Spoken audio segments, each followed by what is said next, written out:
জামাইয়ের ধনিয়া পাতা খুবই পছন্দের, তাই আজ ধনিয়া পাতার পরোটা তৈরি করলাম। তার জন্য ব্লেন্ডারের জারে 1 মুঠো ধনিয়া পাতা, 1টা কাঁচামরিচ, 1 কোয়া রসুন আর স্বাদ মতো লবণ, 1 চামচ চিনি দিয়ে ব্লেন্ড করে নিয়েছি।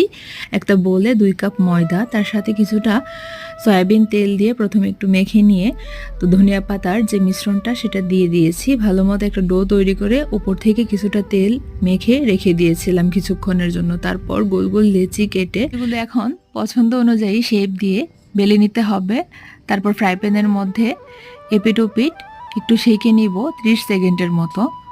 তারপর কিছুটা তেল দিয়ে লাল লাল করে পরোটাগুলা ভেজে নিতে হবে। তো ধনিয়া পাতার পরোটা একদমই তৈরি। তো গরম গরম এই পরোটাটা এমনি খেতে অনেক মজা হয়।